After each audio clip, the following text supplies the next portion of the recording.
Last lecture में हमने micro और मैक्रो को सेपरेट किया। माइक्रो के कॉन्टेक्स्ट से हमने मैक्रो को समझने की कोशिश की। एक क्विक रिवीजन ले लेते हैं। ये कुछ पॉइंट्स थे जिनके बेसिस पे हमने डिफरेंशिएट किया था कि जो स्टडी है माइक्रो मैक्रो की वो किस चीज़ पर बेस की गई है। इकोनॉमिक वेरिएबल्स, जो भी चेंजेस आ रहे हैं वो हम माइक्रो में किस लेवल पे पढ़ रहे हैं और मैक्रो में किस लेवल पे पढ़ रहे हैं। इकोनॉमिक एजेंट्स, डिसीजन मेकर्स कौन है माइक्रो लेवल पे और मैक्रो लेवल पे।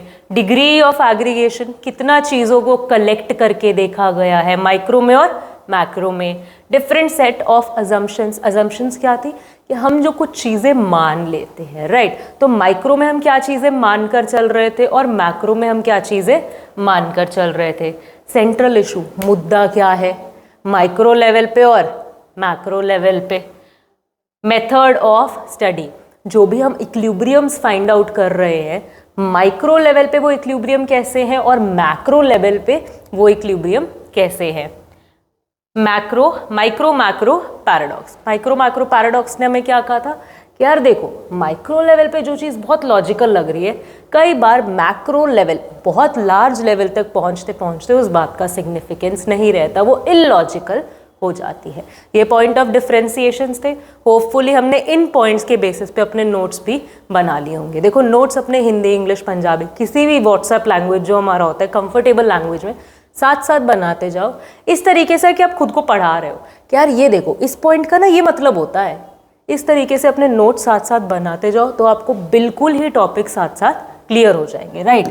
ओके, तो अब आपका ये था, ये है आपका होमवर्क। इसमें अब आपको क्या करना है, आपको आइडेंटिफाई करना है कि इनमें से कौन कौन सी चीज़ें माइक्रो से रिलेट करती है और कौन कौन सी चीज़ें मैक्रो के मुद्दे हैं। पढ़ देती हूँ, आप साथ साथ कमेंट सेक्शन में अपने आंसर ड्रॉप कर सकते हो। इसके क्या आंसर्स है वो आपको मिल जाएंगे सैटरडे वाले लाइव लेक्चर में। कूल, तो शुरू करते हैं। Output produced by a cloth mill, allocation of resources, general price level, unemployment in the economy, aggregate supply, सारी सप्लाई को जोड़ दिया गया है, study of cotton textile industry, inflation in the economy. Inflation का क्या मतलब होता है एक बार बता देते हैं क्विकली।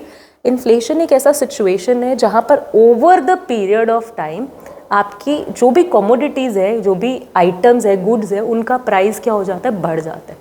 फॉर एग्जाम्पल, जैसे आपके पेरेंट्स एक टॉफ़ी 1 पैसे में या 10 पैसे में खरीदते थे और अब आप वही टॉफ़ी 1 रुपए में खरीदते हो, तो क्या हुआ, over the period of time, ये 10, 15, 20 साल के टाइम पीरियड में चीज़ें क्या हो गई है, महंगी हो गई है। इस महंगाई को क्या बोला जाता है, इन्फ्लेशन बोला जाता है। तो inflation in the economy micro होगा या मैक्रो होगा। Cool. Study of pricing a software of a firm, आप किसी चीज़ के प्राइस लेवल सेट कर रहे हो एक फर्म के लिए, एक सॉफ्टवेयर के, तो वो माइक्रो स्टडी है या मैक्रो स्टडी है।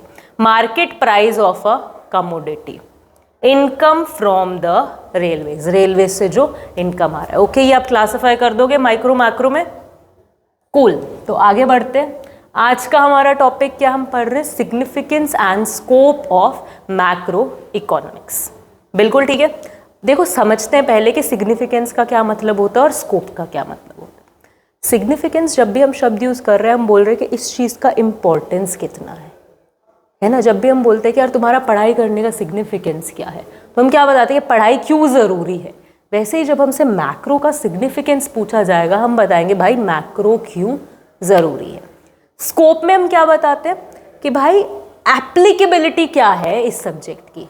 जब मैक्रो पढ़ लोगे तो पढ़ के क्या क्या कर लोगे, अप्लाई कहाँ कहाँ होगा। जैसे कि नॉर्मल हम रेगुलर लाइफ में बोलते हैं ना, अच्छा कॉमर्स पढ़ रहे हो, इसका स्कोप क्या है। अच्छा ये डिग्री पढ़ रहे हो, इसका स्कोप क्या है। उसका क्या मतलब होता है कि डिग्री पढ़ने के बाद आप इसे कहाँ कहाँ यूज़ कर सकते हो, अप्लाई कर सकते हो। बिल्कुल समझ आ रही है इतनी बात। तो शुरू करें। सबसे पहले हम क्या पढ़ेंगे, स्कोप पढ़ेंगे मैक्रो इकोनॉमिक्स का। फर्स्ट हमारा पॉइंट क्या है, estimation of national income and related aggregates.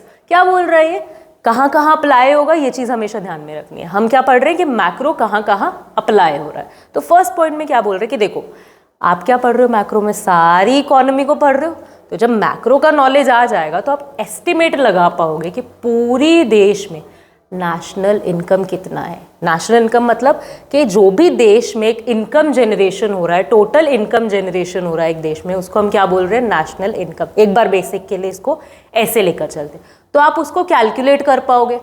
जो भी पूरे देश में डिमांड है, पूरे देश में सप्लाई है, जितने भी देश में एग्रीगेट एग्जिस्ट कर रहे हैं, आप उसको स्टडी करना सीख पाओगे। बिल्कुल इतनी बात समझ में आ रही है कि कहाँ अप्लाई हो गया, एस्टिमेट करने में अप्लाई हो गया नेशनल इनकम। और कहाँ अप्लाई होगा, थ्योरी ऑफ एम्प्लॉयमेंट, यानी कि पूरे देश में एम्प्लॉयमेंट कितना है, अनएम्प्लॉयमेंट कितना है, कैसा कैसा अनएम्प्लॉयमेंट होता है, कैसे कैसे उसे ठीक किया जा सकता है। हाँ, ये चीज़ें भी हम क्या पढ़ेंगे, मैक्रो में पढ़ेंगे। मैक्रो में क्या पढ़ा रहा है, पूरे देश के आउटपुट को डिटरमाइन करना ही पढ़ा रहा है ना। तो थ्योरी ऑफ एम्प्लॉयमेंट भी क्या हो जाएगा, स्कोप हो जाएगा मैक्रो इकोनॉमिक्स का। नेक्स्ट पॉइंट क्या कह रहा है, थ्योरी ऑफ मनी, एक देश में पैसा कैसे काम करता है, बैंकिंग सिस्टम कैसे काम करता है, कैसे government central bank note issue करती है, जो कमर्शियल बैंक है वो कैसे पैसा लोगों को देते हैं, लेते हैं। इन सभी स्ट्रक्चर को भी हम कहाँ एक्सप्लोर करेंगे, मैक्रो में।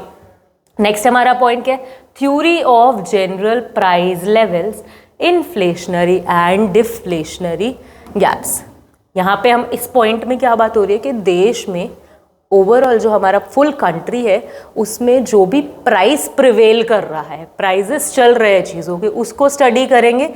इन्फ्लेशनरी एंड डिफ्लेशनरी गैप्स को स्टडी करेंगे। इन्फ्लेशन का मतलब हम अभी समझ कर है कि कोई चीज़ पहले 1 रुपए की थी, अब वो चीज़ कितने की हो गई है, 10 रुपए की हो गई। इस सिचुएशन को हमने क्या बोला था फिलहाल के लिए, इन्फ्लेशन बोला था। तो इन्फ्लेशन की वजह से जो ये गैप आया है ना इकोनॉमी में, इसको, और कई बार क्या होता है, चीज़ें क्या है 5 रुपए की एग्जिस्ट कर रही है, सेकंड सिचुएशन, एंड लोग फिर भी खरीदना ही नहीं चाह रहे हैं। तो जो सेलर है, जो बेच रहा है सामान को, उसको क्या करना पड़ता है, यार मेरा तो लोग कोई सामान ही नहीं खरीद रहे, मैं एक काम करता हूँ 1+1 दे देता हूँ। यानी कि टोटल कितनी आइटम हो गई, 10 रुपीज़ की आइटम हो गई, वो कितने में सेल कर रहा है, ओनली 5 रुपीज़ में, 1+1, क्योंकि लोग खरीदना नहीं चाह रहे। ऐसी सिचुएशन को जहाँ पे कहीं ना कहीं प्राइस फॉल किया है, इसको हम बोलते हैं डिफ्लेशन का सिचुएशन। कूल। तो इन्फ्लेशन और डिफ्लेशन की वजह से जो गैप दिख रहा है ना आपको इकोनॉमी में, जब ये गैप आता है उसको भी हम किस में स्टडी करेंगे, मैक्रो इकोनॉमिक्स में। बोलो किसको बात समझ में आ रही है, एक रफ आउटलुक मिल रहा है हमें। अच्छा, नेक्स्ट हमारा क्या है, हम स्टडी करेंगे गवर्नमेंट बजट को। किसको स्टडी करेंगे, गवर्नमेंट बजट को, कि कैसे जो हमारा गवर्नमेंट है वो अपना बजट बनाती है, कैसे कैसे गवर्नमेंट के पैसे आते हैं, कहाँ कहाँ वो खर्च करती है। इस सब स्ट्रक्चर को भी हम कहाँ पढ़ते हैं, मैक्रो में। मैक्रो पढ़ के हमें इन सब चीज़ों की क्लैरिटी मिलती है, हम हर जगह इसे, इन सब जगह हम मैक्रो को अप्लाई कर सकते हैं। लास्ट पॉइंट क्या है, एक्सचेंज रेट एंड BOP यानी कि बैलेंस ऑफ पेमेंट्स। बेसिकली ये जो आपके सब टॉपिक्स है स्कोप में जो लिखा गया है, ये सब आपके इंडिविजुअल चैप्टर्स बन जाएंगे, राइट। तो लास्ट पॉइंट को बहुत एक्सप्लोर ना करते हुए मैं आपको एक बहुत रफ लैंग्वेज में अगर इसे समझा दूं देसी भाषा में, तो क्या कह सकते हैं, एक्सचेंज रेट क्या होता है, हमने ये पता है हमें कि 1 rupees is equals to almost $70, है ना। इस चीज़ को कि एक करेंसी की दूसरे करेंसी के कंपैरिजन में कितनी वैल्यू है, इसे बोला जाता है एक्सचेंज रेट। इसको हम स्टडी करेंगे कि ये 1 और ये 70 क्यों है, हाँ कैसे इसे मैनेज किया जाता है। इन चीज़ों को भी हम कहाँ स्टडी करते हैं, मैक्रो में स्टडी करते हैं, राइट। और क्या है, बैलेंस ऑफ पेमेंट्स, जो भी इंपोर्ट्स हो रहे हैं, एक्सपोर्ट्स हो रहे हैं, इससे देश में पैसा आएगा जाएगा, हाँ उसको किस तरीके से मेंटेन किया जाता है, कैसे देखा जाता है, कैसे पैसा आता है, कैसे पैसा जाता है, इन चीज़ों को भी हम किस में स्टडी करेंगे, मैक्रो में। तो कहीं ना कहीं हम डेवलप कर पा रहे एक आइडिया कि बेसिकली हम पूरे साल में ये सब पढ़ने वाले। कहीं ना कहीं थोड़ा सुपीरियर फील हो रहा है कि हमें ये साल साथ गुजारने के बाद ये सब पता लग जाएगा कि एक्चुअली देश में इतना सब चीज़ें हो कैसे रही हैं और हम इन्हें किस तरीके से मैनेज कर पाएंगे। बोलो किसको बिल्कुल इतनी बात समझ आ गई। अच्छा, अगर आपको ये समझ आ गया कि मैक्रो की एप्लीकेबिलिटी क्या क्या है, कहाँ कहाँ मैक्रो आप अप्लाई करने वाले हो, फिर सिग्निफिकेंस तो हमें पता चल ही गए।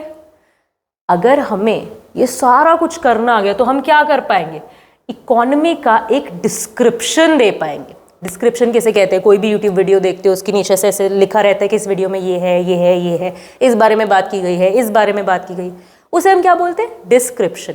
यानी कि जो ऊपर वीडियो है उससे ही रिलेटेड बता दिया गया है कि इसमें क्या है।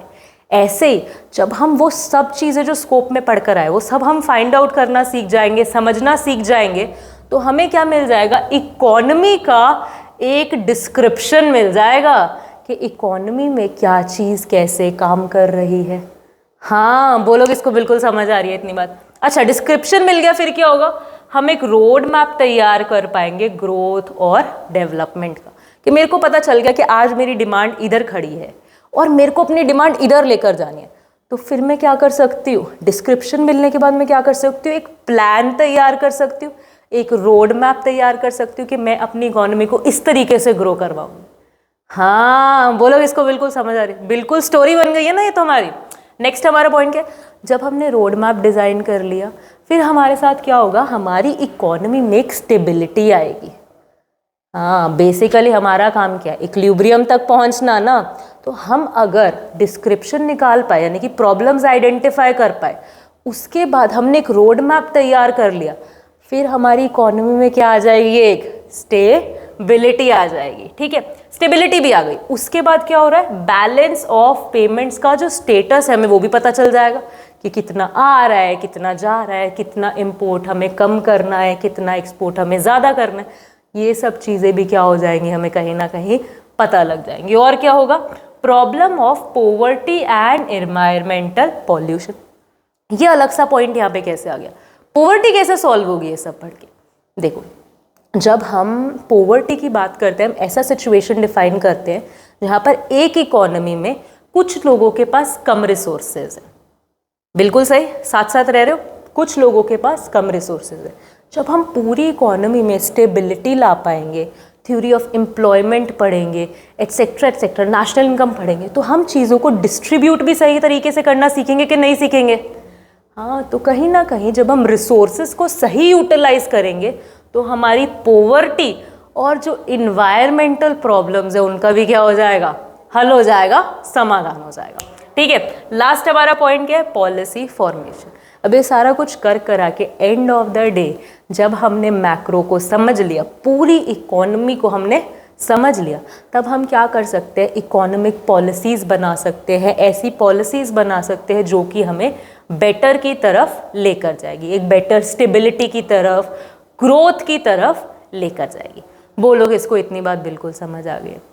ठीक है, तो अब हमारा होमवर्क क्या है, यहाँ पे हम पढ़ेंगे बुक से स्कोप क्या होता है और सिग्निफिकेंस क्या होता है, सारे पॉइंट्स को एक बार रीड कर देंगे एंड अपनी भाषा में समझ लेंगे, खुद को नोट्स बना के हिंदी इंग्लिश में, कि क्या हम इस टॉपिक से समझे। बोलो, इतनी बात सबको क्लियर है। मिलेंगे नेक्स्ट लेक्चर में जहाँ पर हम बात करेंगे आगे। कूल, तब तक के लिए हैव अ गुड डे।